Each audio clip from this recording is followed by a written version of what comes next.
Hey guys, how's it going? This is Natnator. Welcome back to your weekly dose of Creepypasta. I want to address, before we start, the post I made the other week in regards to changing my YouTube channel name. I've had a good think about it, and at this point, I'm still on the fence. I'm leaning a bit more towards going for the change, simply because if it somehow causes major issues, I can just switch back, no harm done. But yeah, I loved hearing your thoughts and your name ideas.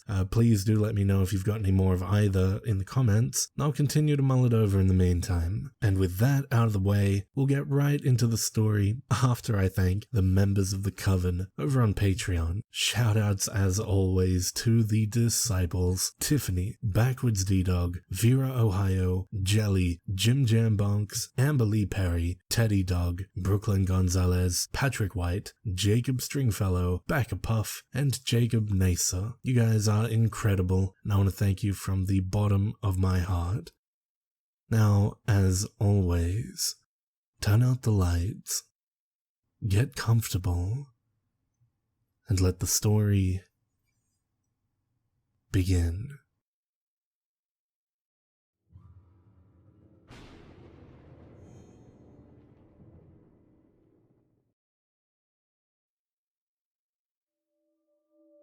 There is no fear as potent as the fear of the unknown. No monstrous visage discovered yet has been as terrifying as the infinite potential for horror which exists before the mask is removed.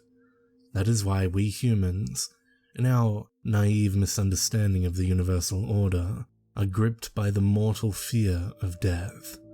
We think it the final frontier, the greatest imaginable unknown from whose penumbral shores no traveler may return, and so we cling desperately onto even the most dreary and anguished lives, suffering any known evil over our release into the beyond.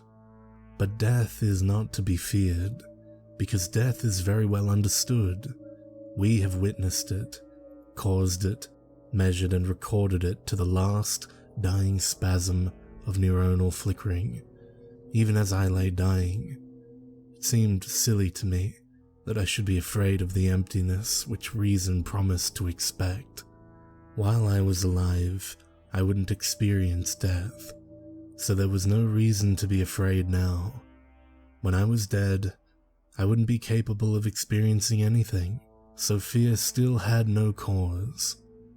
That thought brought me great comfort, as I felt the last erratic struggle from my heart against the inevitable conclusion I approached. It wasn't until I was finally drifting off to sleep that a final, intrusive doubt bubbled in my brain. What if it isn't death which is to be feared? What if it is what lies beyond? And so troubled did I slip beyond mortal understanding, stepping into a world as far forsaken by reasons as I was now from life. I was still in the hospital room, but the bustle of nurses and the beeping machines lost their opacity, as though I was mired in swiftly descending dusk. It seemed as though every sound was an echo of what it once was, every sight a reflection. With each passing moment, the world was becoming less real. But all that sight and sound, all that being, it wasn't simply disappearing. It was transforming into a figure beside me. The less real my room became, the more real the figure was, until presently it existed in such sharp actuality that nothing beside it seemed real at all. His cloak was black. Not the color black, but its essence.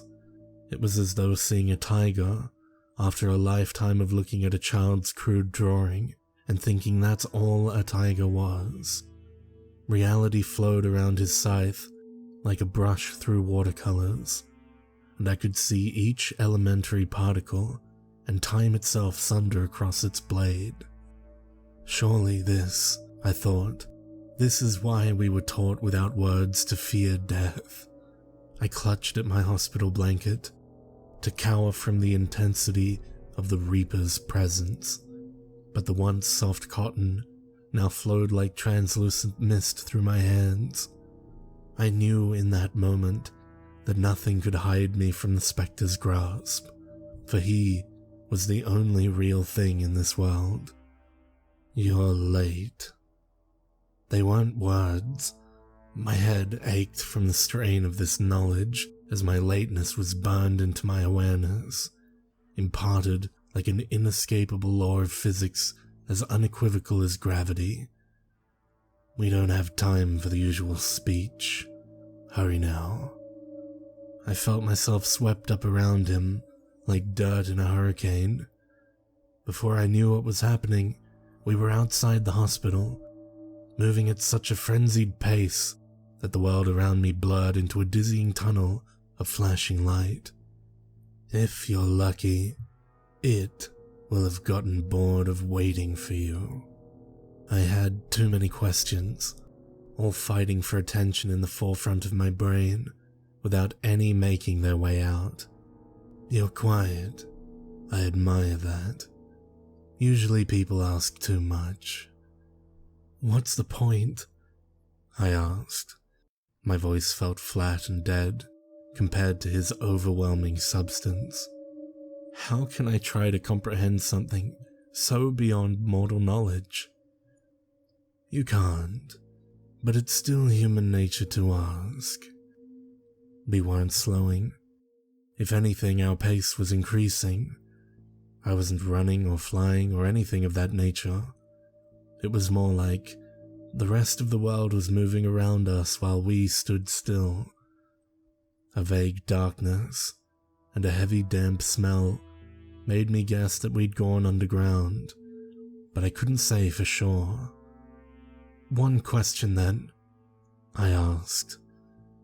"What else is here besides you?" And that is why questions are pointless.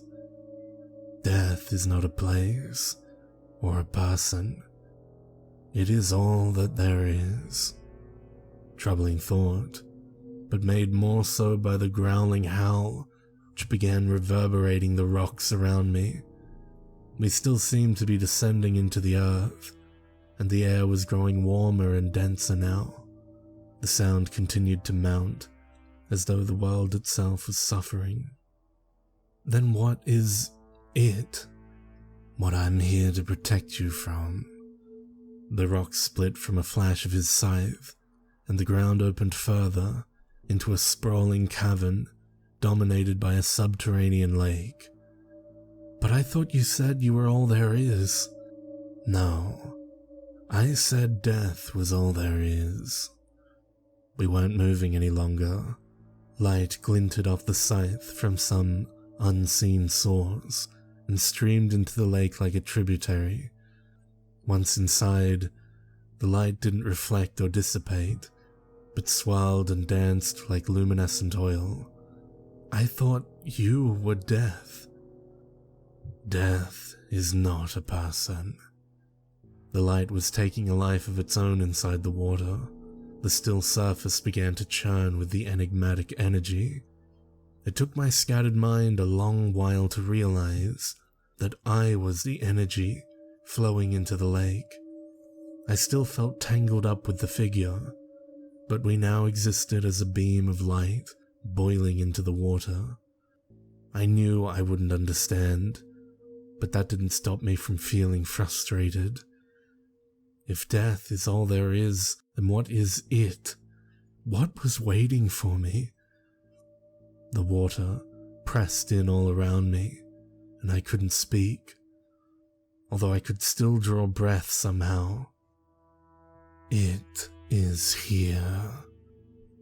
Something was in the water around me. Hands grabbed me by the legs and began dragging me downward. I was amazed to discover I had limbs again. They felt so alien to me that it was almost as though this body was not my own. Light flashed from the scythe, then again.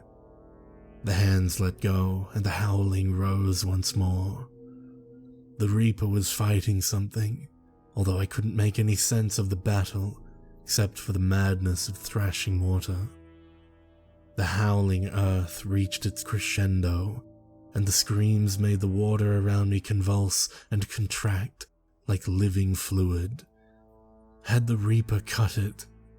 Was I safe? I began to explore my new body in the water, but just when I thought I was beginning to gain control, the hands clutched me once more. I lurched downward, struggling in vain against their implacable grip. "What is here?" I tried to shout against the suffocating liquid. "What is happening?" But I couldn't sense the Reaper's presence any longer. The heat was unbearable, but the cold depths the hands were dragging me toward was even worse. I became aware of a blinding light at the bottom of the lake, and though I struggled, the hands dragged me inexorably forward. I'm sorry. I couldn't fight it off. It seemed to be coming from so far away now. We will try again next time. The pressure, the heat, the noise, the hands dragging me into the blinding light. I closed my eyes and screamed. I was free from the water now, but I just kept screaming. I couldn't bear to look at it, whatever had stolen me, whatever was death, but wasn't whatever even the Reaper couldn't defeat. Then words spoke. Real, human words from a real, human mouth. My senses were so distraught that I couldn't make sense of them, but I'm guessing there was something like, "Congratulations, he's a healthy baby boy." Most people can't remember the day they die, or the day they were born. I happen to remember both, and I know that they are one and the same.